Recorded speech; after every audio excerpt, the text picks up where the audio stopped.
puzzle pieces that should fit harmoniously into each other. And finally, ladies and gentlemen, we come to the third inspiration book, and that is the ICC inspiration book, the in-company classes inspiration book. And you know that quality development at vocational schools leads to sustained cooperation with industry and with services. And modern industry relies heavily on an educated and thoroughly skilled workforce. ICC provides an excellent and powerful method of moving part of the classroom teaching and the learning processes to our companies, to the company premises.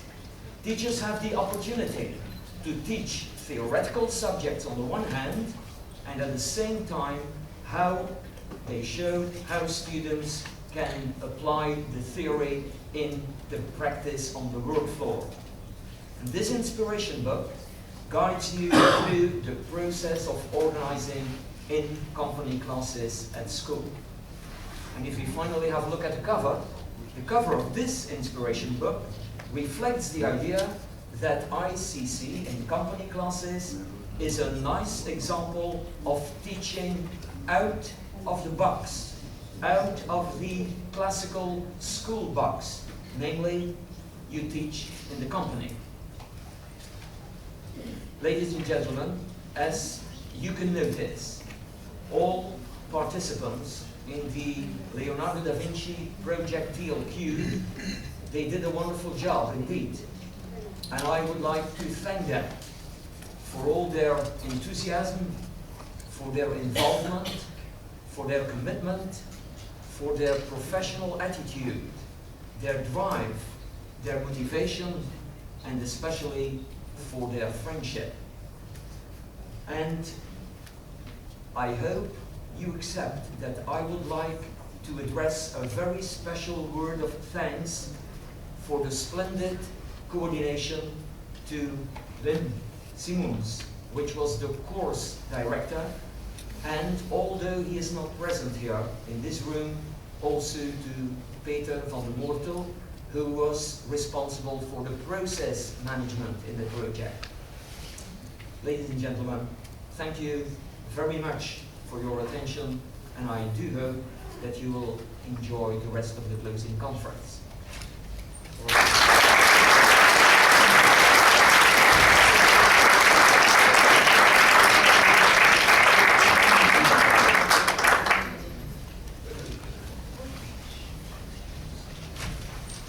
Dear friends, dear colleagues, now we proceed to the presentation of each individual inspiration book.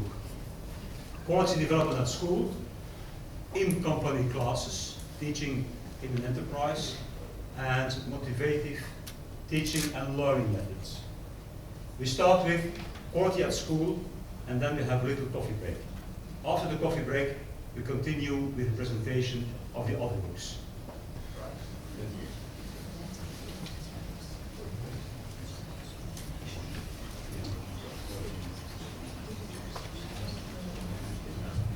Okay, we try again with the mic.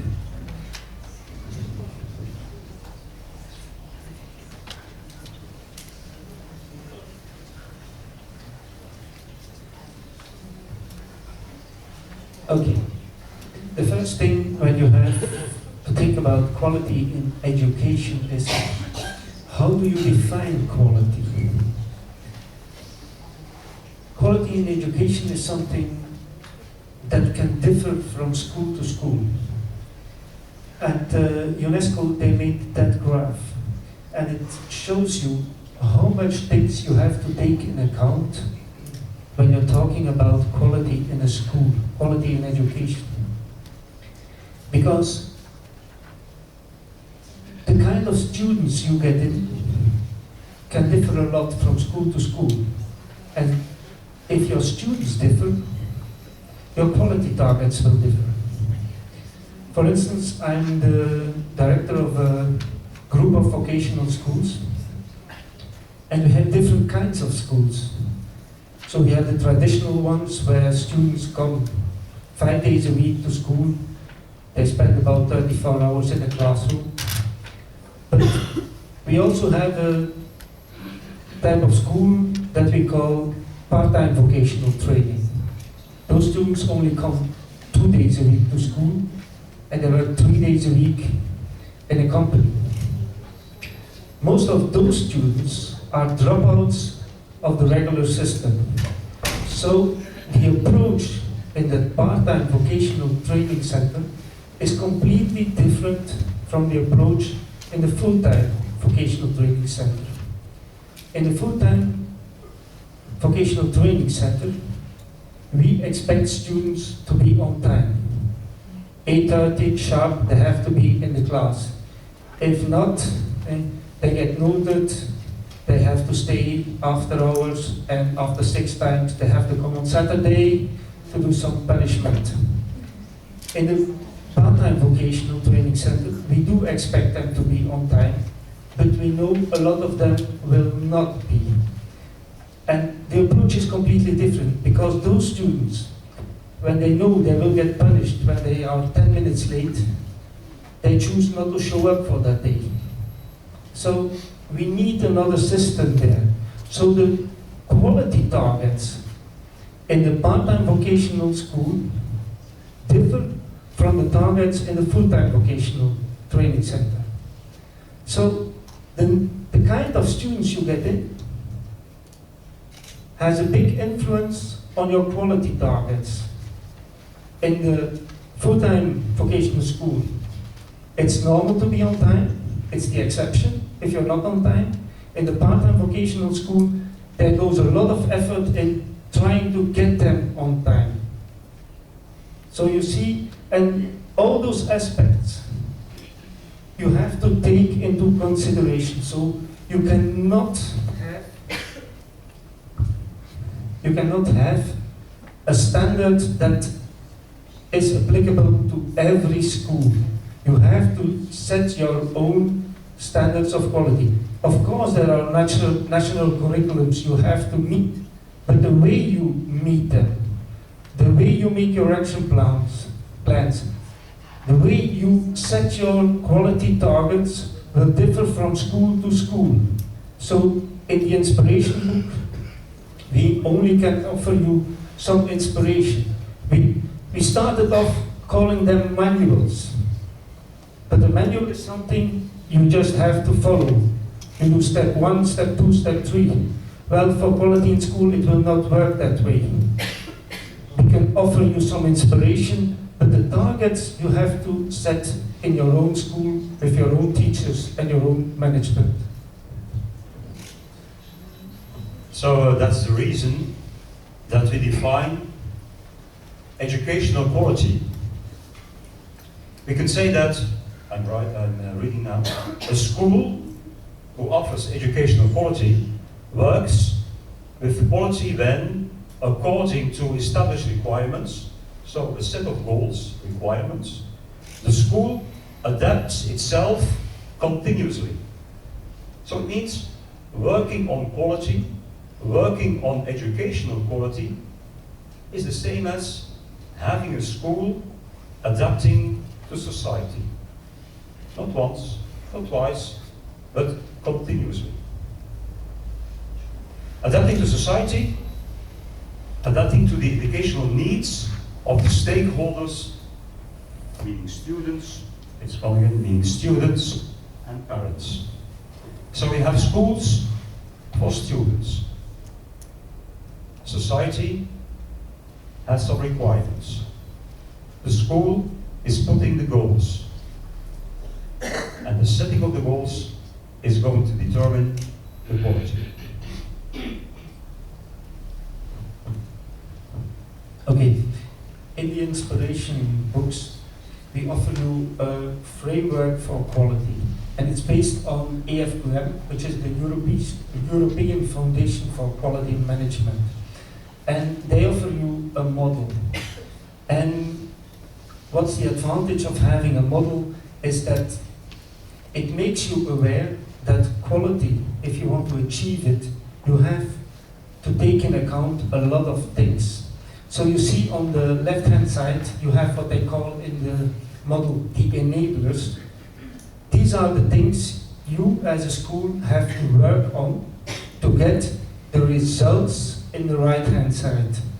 So educational quality is about leadership.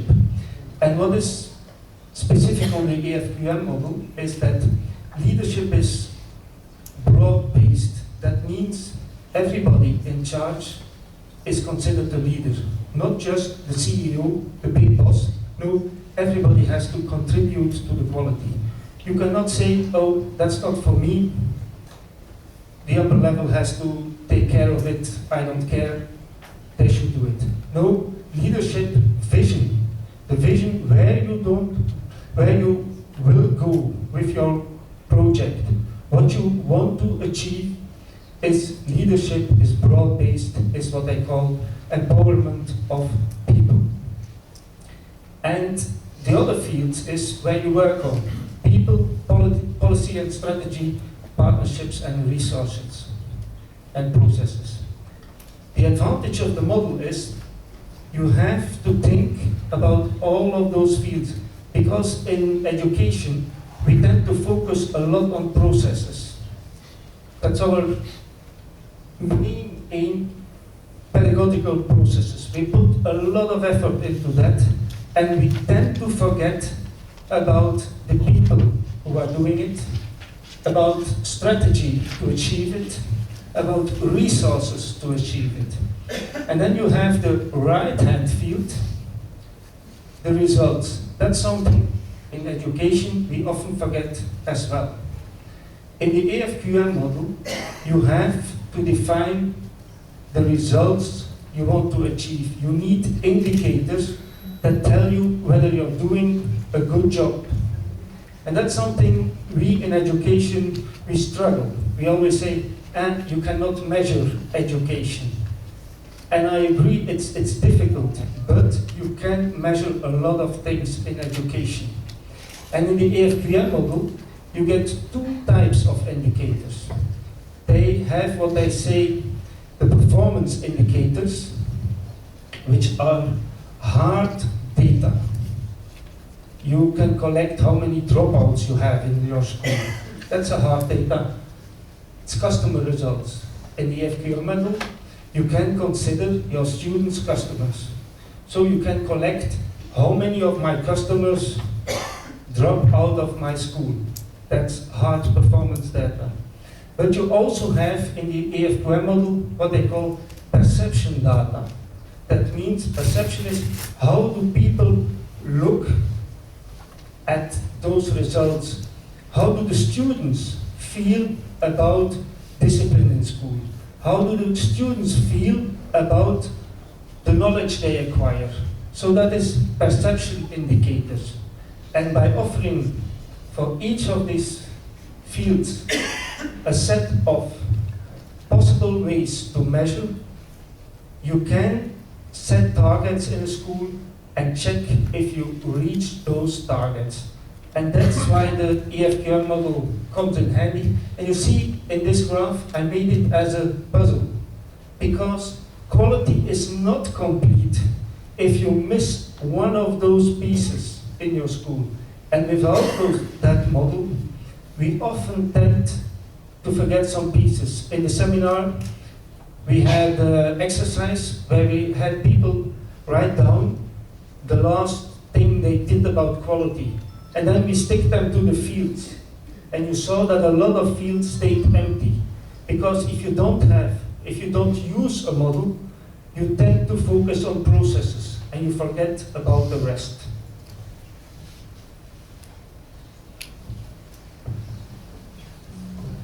A very useful method to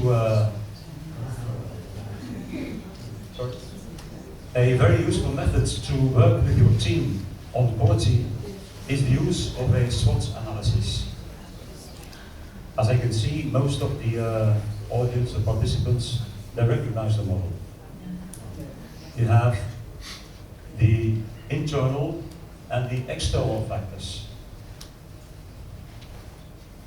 Internal, external.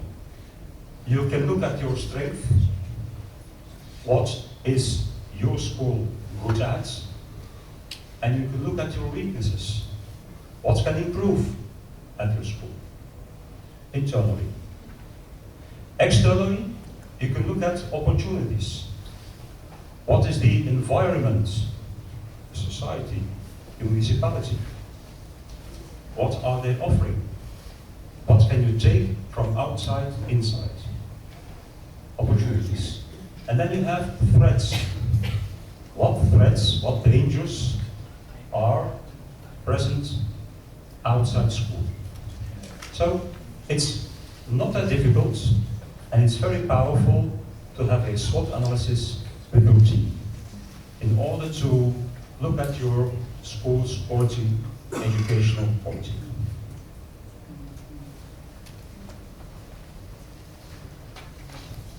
Okay. No quality without paperwork, of course. So it's all the same in Europe, paperwork. You need to do something. So in the EFQM model and in other quality models,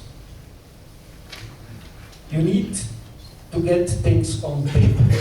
And why is it important to get things on paper? Well, let's take vision.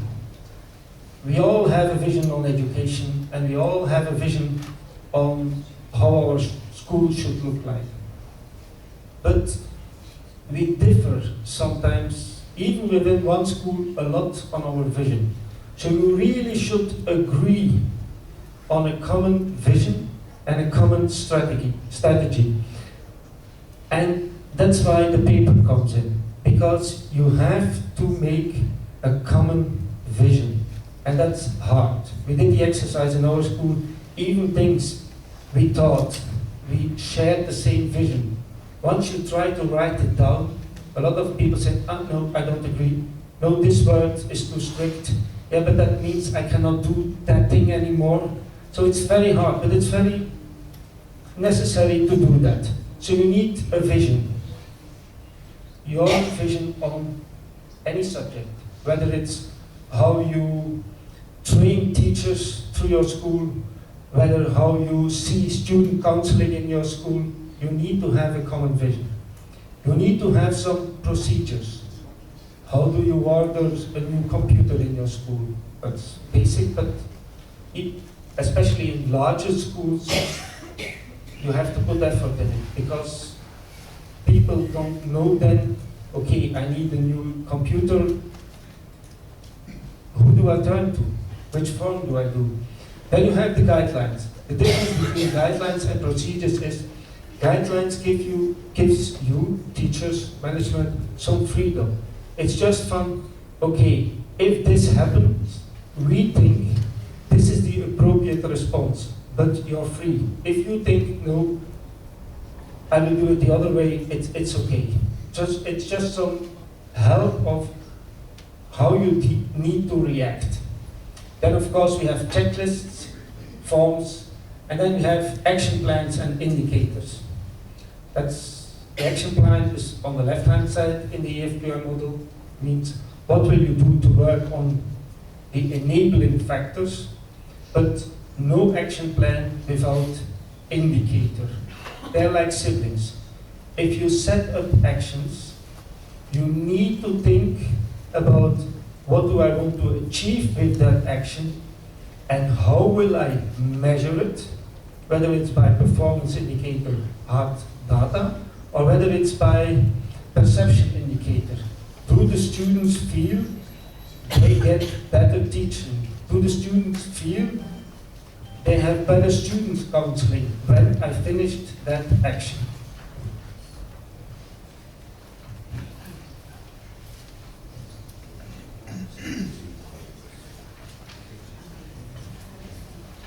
My colleague, he talked about paper. It's important, of course. But when you look at quality, you have paper and you have a lot of humans, the human factor. So working on quality, it means that you have teachers, middle management, you have management, you have the people. You can identify two cycles. We speak mostly about the inner circle and the outer circle. The inner circle is a circle on planning something. You have an action plan, you plan it. Then you do it. For instance, at home, a teacher is preparing the lessons for tomorrow. Planning. You arrive at school and you have the lesson. It goes well. Something doesn't go as planned. So we have a moment of reflection. You check. Evaluation. What can I do better? What can be improved? Do I need something more? Plan, do, check. And after evaluation, you have the act. After self-reflection, you know, next time I could start my lesson another way. Next time, I should prepare the beamer in advance. I should check my laptop. All right? Plan, do, check, act. Every time. And every cycle, you have an improvement of quality. In a circle. Important. You have the outer circle. You have the circle on inspiration. Why do I do something? Why am I a teacher? What is the meaning of teaching? Where do I get my inspiration? Am I coming to school just to have my money? Or do I want to give something to my students? Or am I liking my topic? I'm liking French, history, mathematics. I want to be a part of society. Inspiration. Then you have mobilize. After inspiration, start doing things. Mobilize. People start to work. They are mobilized. Keep people on working. Give appreciation. Being a principal, a director, it means give appreciation to your teachers. Being a teacher, it's the same. Give appreciation to your students. Students are doing well. All right, today was fine. Congratulations. I like this. Small action, very important. And then you have also the reflect. After the cycle, you reflect. So, in a circle, it's about practical action, I could say. Plan, do, check, act, continuously. Outer circle, it's about the human approach. Inspiration, mobilization, appreciation, and then reflection. It's very important. Human factor in combination with plans and people.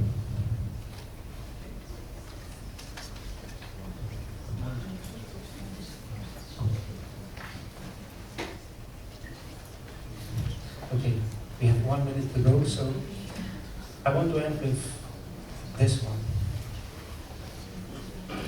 Since we're in education, since we're having school, students should be our main target in quality and quality management. Especially for principals and management, we should take that in mind. If your actions and your action plans and your strategies just result in paper, please forget about it. If you do actions, if you work out strategies, keep the student in mind. If the quality improvement you plan does not enhance the learning of your students, why would you? It's like building cars. If you do actions and it does not improve your product, no company will do that. If I build BMWs and we take actions, we want to improve our car, we want to improve the quality of our car, we want to improve the satisfaction of our customer. Well, we should adopt the same strategy in education. If we do things, if we change things, our students should benefit. And that's something, I must say, we often forget in education. So, we wrap it up here. This afternoon, we have some work sessions. In the work sessions on quality, we will elaborate a little bit more on quality systems. Our Catalan friends will present their model, and we will do some work on action plans or indicators. So, but that's just for this afternoon. For now, I thank you for your attention, and it's coffee break. Thank you.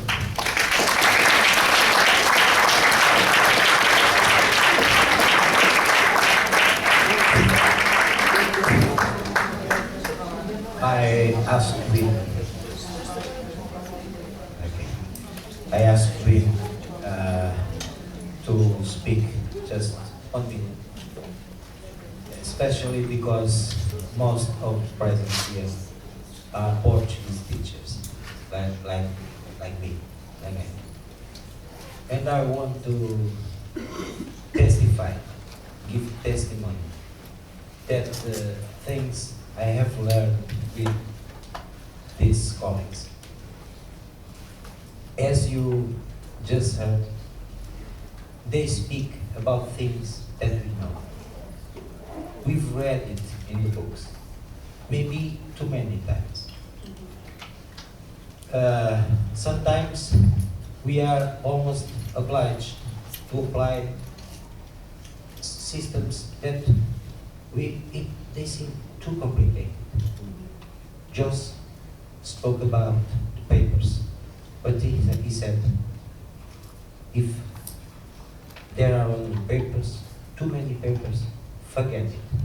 It's not good for them. That's the difference. They speak about these methods. They speak about quality. They apply them. And the principle, the main idea, the key idea is make it simple. If we make these things simple, it will be easier. And it will have an effect. So that's what I want to give here my testimony. So my dear friends and colleagues,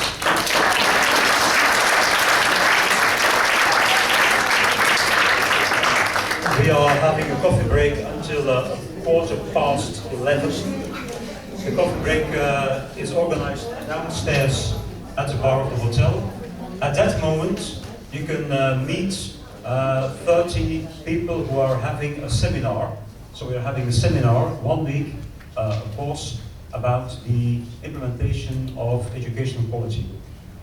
This afternoon, those colleagues, they will join the closing conference. All right, enjoy your coffee.